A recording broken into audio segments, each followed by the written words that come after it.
Welcome. Kind of running in a little bit of an impromptu game of Star Wars, the role-playing game, second edition, revised and expanded in honor of the May the 4th and also Revenge of the 5th.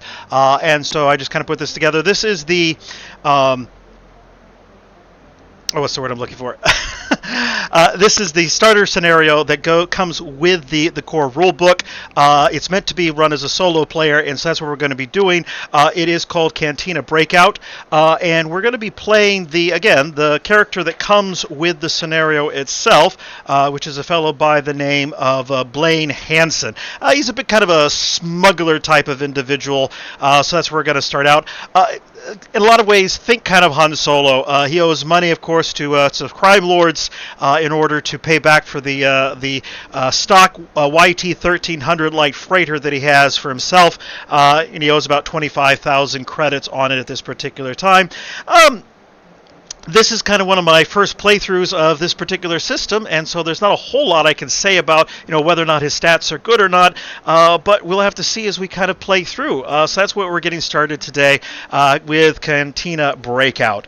And so I'll start off by just kind of stating the purpose of this scenario, anyway, at least as it's put in the core rulebook, is for the purpose of getting people to be able to learn to play the game. So in that sense, it's going to be a little bit simplistic, but that's all right, because we all got to start somewhere. But it does take place in a cantina very similar to Mos Eisley, and we'll start off from there. So, on the run.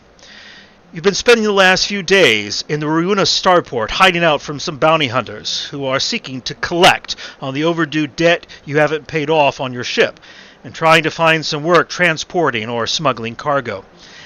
Business started looking up earlier today, but when you were contacted by an old man who was willing to pay you 5,000 credits to transport a simple data card to a friend of his on Salike, a retired general called Locust Green, you know the route to Salike, so the job seemed like a cinch. Sure, you sort of suspected the guy was working for the Rebel Alliance, but, as long as you get paid, you don't mind working for the Rebels, so you decide then to take the job. The only problem was that your client didn't have the data card with him when you met him this morning.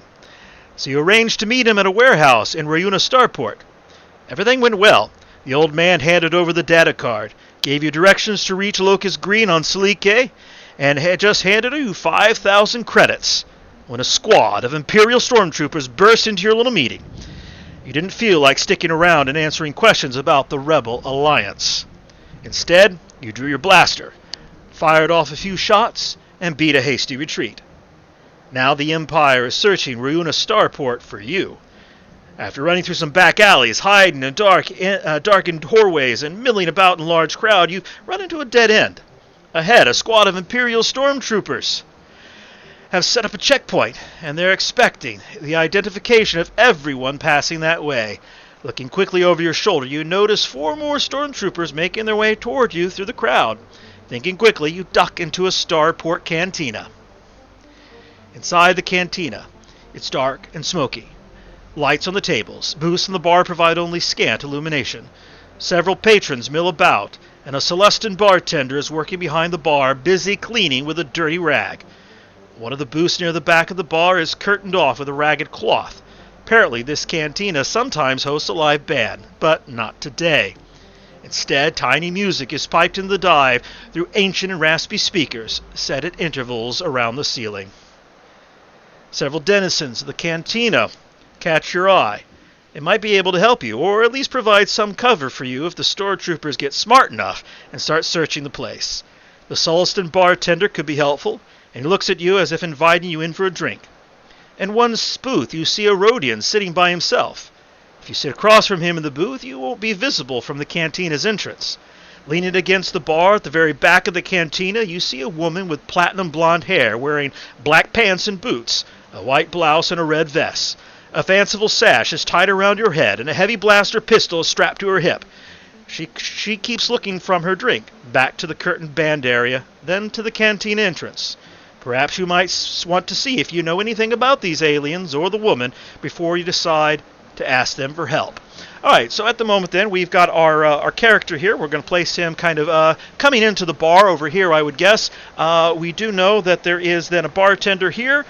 We do know that there is a Rhodian who is kind of sitting off in one of these corner areas over here. And then there's a nice little woman who is at the other side of the bar as you're coming in. And so we're kind of asked them, do we want to see if we remember anything about Rhodians? Do we want to remember anything about the Sullustan? Or do we want to see if we recognize the woman? Now, so I'm thinking in a lot of cases, the Rhodian and the woman herself, they might be someone that might be able to attract trouble. But again, they might be able to someone help us at the same time. But I think the first thing is, we're trying not to attack attention necessarily. So let's go head over to the bar, and let's see if we can figure out something then with this particular, Sullustan at the bar. So he says, tell us to go to the 6. Seeing if you know anything about the Sullustan is an easy task with a difficulty number of 10. You must use your alien species skill of 3D plus 1. Roll 3 dice and add 1 to your final skill. Alright, so we're going to be rolling our 3 dice and seeing what we get. And we get a 5, 8, 10, 11, plus 1 with the 11. So, if your roll is 10 or higher, we go then to number 10. So we'll just flip our little sheet over and find number 10. So, it says, Sullusans come from a planet named Solus, currently under control of the imperially aligned Soros Sub Corporation. They've got a very keen senses and are excellent pilots and navigators. If the Sullustan is far from his home world, perhaps he was fleeing imperially inspired corporate tyrants. He might be inclined to aid you. Then we're asked to go back to number 5. Well, you better do something before these stormtroopers outside figure out where you've gone. You can go over, sit in the booth opposite the Rhodian, or we can talk to the Sullustan bartender, or you can approach the female spacer leaning against the far end of the wall. Or we can spend more time thinking about what you know about Rhodians, Sullusans, or that woman at the end of the bar. Now, if we had a lot of time, I wouldn't mind spending more time trying to figure out if I know someone else, but I think we're going to go with the hand that we've been dealt. So we're going to talk to that Sullustan bartender. I'll take a beer if you don't mind, sir. You head over to the bar and get the Sullustan bartender's attention. Hey, I'd like a glass of beer, please. By the way, the Sullustan gives you a stern look, jabbers something at you in a strange language, and points nervously at the heavy blaster pistol bolstered at your side. He seems to be indicating the weapons aren't allowed in his cantina, and is insisting you give him the weapon for safekeeping, or he won't serve you. All right, well, we're given the option then of surrendering our blaster. Surrender your blaster and place it gently on the bar. Refuse to surrender your blaster, demand your drink. You may draw your blaster and threaten the bartender with it. Well, we don't want to be causing any scenes at this particular time, especially with those guards coming out at any time. So you know what we're going to do? I think though, but we're left then. What are we going to do? But I don't want to give up my gun either. You know what? We're going to be brash. We're going to be Han Solo-esque. We're going to channel that innerness, and we're going to refuse to surrender and demand the drink. We're not going to go in firing, but we're going to demand that we keep it. So we go to 18 then. And on 18, we're told, "Look here, bud," you growl. "I'm not partying with my blaster. What do you think I am, a fool? Now where's my drink?" Sullustan looks a little surprised and smiles and chuckles quietly to himself. Several of the cantina patrons are also looking at you, laughing to themselves. Platinum blonde-haired woman at the back of the bar calls out to you. "Hey, Greenie," she says, "cool down your vents. Vam is just having a little fun with you. It doesn't mean you any harm. Why don't you come down over here and have a drink on me? You do feel kind of foolish. The Sullustan is only a bartender." We're asked to go down to 25. So yeah, we'll go and talk to this fine young lady, this upstanding citizen of the Empire. So we're told to go to 25. You head over to the bar and sit next to the woman with the platinum blonde hair. "Can I buy you a drink, kid?" she says. "I'll have a glass of lum," you say, ordering your favorite drink. "Vam, get my friend here a glass of lum," the woman calls to the Sullustan bartender. "Get me a refill of this Sokoran Rava." The woman turns to you and shakes her hand. "My name's Plato Keefe, kid," she says. "I'm Blaine Handsome," you reply. "Cute name, kid. Are you some kind of star jockey or something?" "I've hauled some freight in my time," you reply. "I might not be the best smuggler around, but I can deliver the cargo where you want it, when you want it, for the right price, of course." Sure, kid, Platt says. Let me give you some advice. Don't fast talk yourself. Always keep your mind on what's in front of you and what's behind you. What's that supposed to mean? You think about that for a moment as Platt sips a drink. Now you've got this odd feeling nagging at you. Maybe there's something in this cantina you're supposed to be aware of, but you miss. So we can use our perception attribute of a 3D to try and pinpoint what's put you on edge. This is an easy task with a difficulty number of 10. So we roll 3 dice and add them up for the skill total. All right, so we're back then at 3 more dice, and that's going to give us an 8, or that gives us a 9. We don't have that +1 on this particular one. So if you rolled 9 or lower, we go to 19. So we'll head back over to 19, see what it has to say. As you're looking around, you notice a squad of 4 stormtroopers enter the cantina. 1, 2, 3, and 4. They begin to check the identifications of the patrons and are slowly making their way towards you. Uh-oh. Just play it cool, kid, Platt whispers, casually sipping her rava. My friend's behind that curtain. We start shooting, start blasting, and make your way into his curtained alcove. There's a back exit in there that'll make for a quick escape route. Trueb, my Twi'lek friend, will cover us. You're waiting for your cue to draw your blaster. As stormtroopers get closer, you notice a hand with a blaster slowly aiming through a crack in the curtain. His blaster flares to life, taking out the nearest stormtrooper. Pew! He's gone.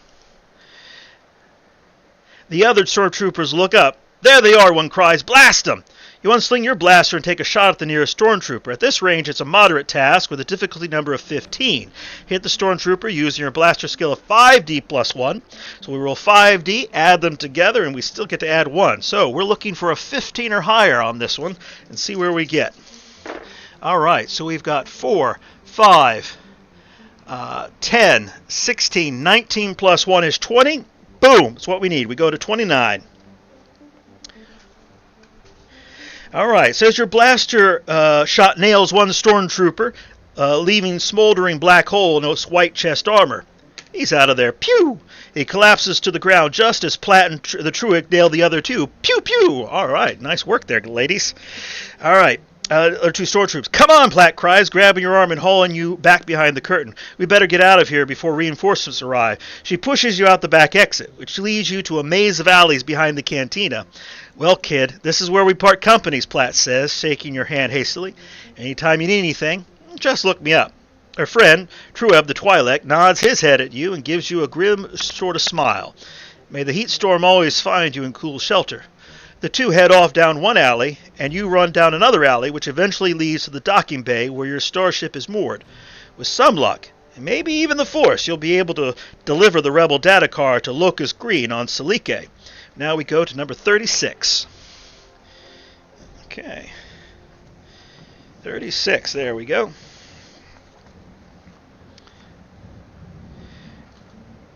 Now you see how your character works in the game.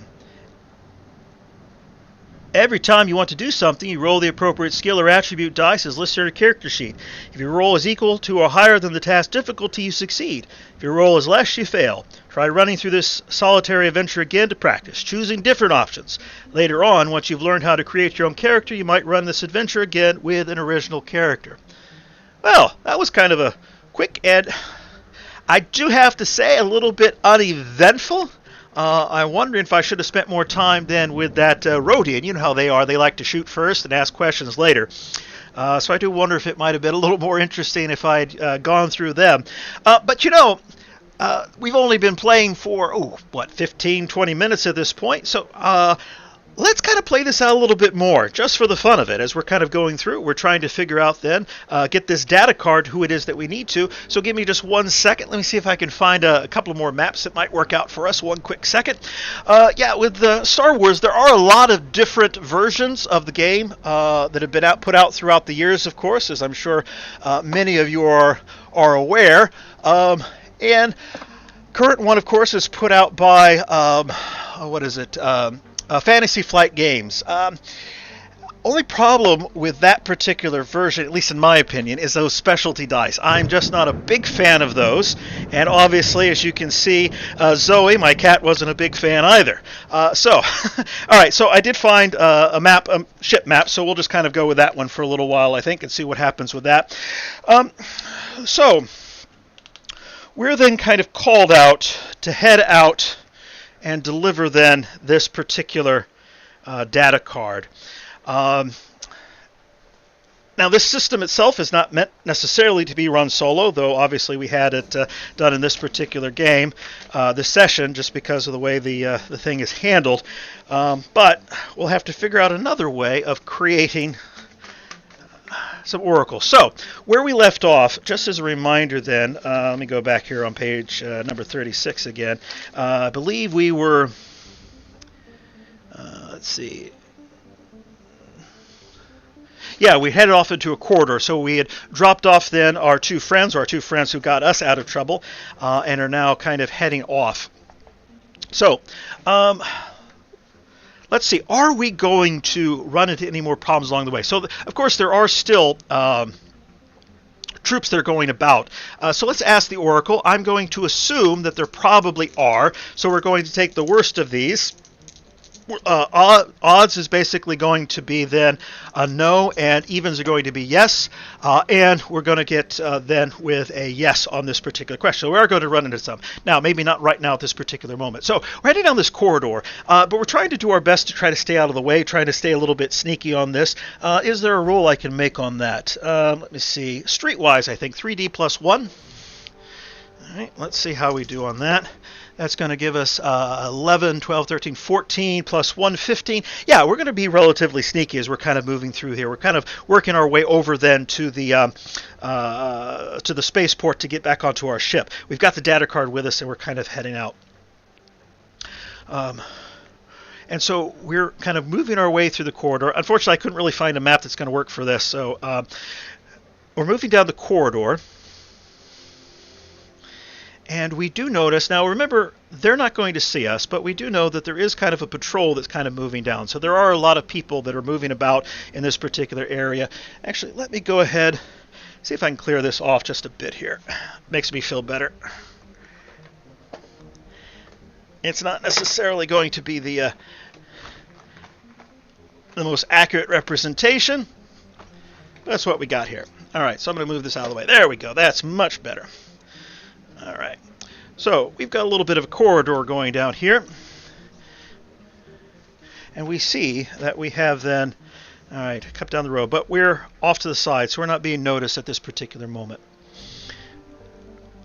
Now, I do wonder, am I going to be able to sneak past? Again, let's use our streetwise. It's going to be a difficult task because we're close by this time. All right, so that's 10, 11, 12, plus 1, 13.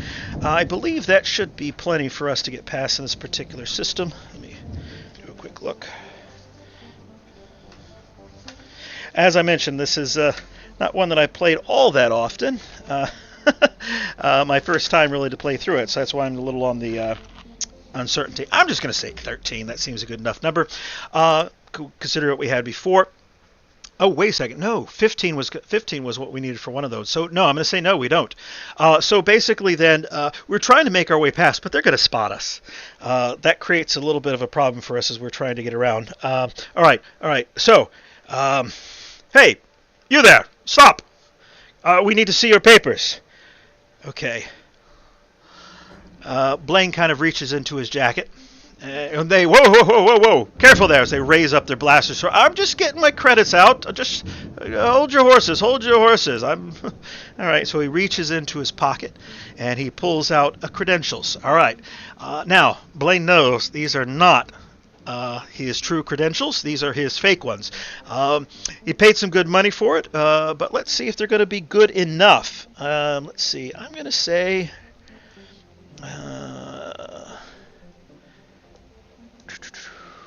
technical. Yeah, this really isn't something that he did. This is something he bought. So let's then see, are the guards then going to be able to run this through the machine? Let's just do this a straight up yes or no. Odds was no, and evens was yes, so that is definitely then a no.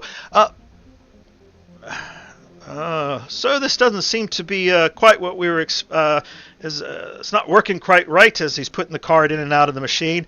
All right, and then Blaine is a little on the wearied side. Now the question is he going to run? Is he going to shoot this out? You know, I think probably the best thing you can do, as they say, blast your way out. So he's going to get first shot on these guys. So this is going to be 12, 13, 14, 15. Takes him by surprise. 15 plus 1. That's definitely 14. So yeah, he takes one of the guards out right away. Just pew pew, and the guard goes down. The other one then drops the verification device that he has, and he pulls up. Then I'm going to give him the opportunity to shoot, but he's going to be off kilter a little bit. 7. All right, so Talion begins to run down the corridor as fast as he can. The guard then is behind him, and Talion is going to shoot again, but I'm going to say that because he's in running, he is going to have one less die to roll with. That's 6, 7. That's going to be 8. That's going to be a miss as he kind of continues running down the road, down the corridor. The guard is in hot pursuit. Now, he does see up ahead. There seems to be a door that's opened. He's going to see if he can jump in there and try to close it as best he can. So that's going to be a 2d plus 2. So that's 10 plus 12. Yes, he's able to then. So he slides in, he ducks in, he closes the door, and he hits the lock button. The door immediately kind of shuts down. And then, of course, you know, he's Blaine. He's going to take his blaster and just kind of shoot the lock. It kind of explodes. Oh, that should hold him for a second. He looks around, and what is it that he sees in here? Well, tell you what, let me draw a card and see if I can find anything that might be of interest. Let's see. Place of death. Oh, great. So he's found the morgue. He looks around. There's not a lot of ways out of here. He looks around. Does he see anything that might be of benefit? I'm going to say go to the yes, and we do. So we do get an even on that, so we do get a yes out of that. Trash compactor. Not trash compactor, trash chute. That's my way. All right. He rips the grate off. He slides down and begins the process of going down into the sewers of the port of the station itself. All right. So we've been able to get past that particular guard. All right. He's got to find his way around here, though. This is not an area that he's particularly well versed in, but he's a streetwise kid. He knows where things are at. So let's see. Oh, that's definitely going to be a good one. 12 plus 5 is 17 plus 1 on his streetwise. That's 18. Yeah, he's been down here before. Blaine's been known to have to get past mercenaries before, and maybe jumping bail a couple of times on his own. And so he finds his way then through the sewers and makes his way then up to his ship, into the loading bay. He looks around, and I'm betting that there's definitely going to be some stormtroopers in here, and with a bunch of odds, that is definitely going to be a yes. So his ship, see if I could find something to represent a ship real quick. Ah, nice big one. That'll work for me. All right, so they know who they're looking for. The ship is here, and it's going to be guarded by how many people? 5. Youch. All right, 1, 2, 3, 4, and 5. All right, let's kind of space them out a little bit over here. Got a couple around over here. All right. Now, the question is, how lucky is Blaine? Was he then able to get to his ship? Is the sewer grate close enough to his ship where he might be able to pop in on the inside? Let me see if he's got any ability. He doesn't have any special abilities, but let's see what his knowledge is. Again, I think that's streetwise, but let's see if there's anything else. You know, I'm going to go with... it's not really conning anyone. Let's go with streetwise once again, see where we get. All right. 6, 7, 8 plus 1, 9. That's not enough. No. He pops up. So he looks ahead. He sees that then that these 5 guards have been set up over here around his ship. He needs to sneak past. He's wondering how can... All right. He's got an idea. Inspection time, I think. All right.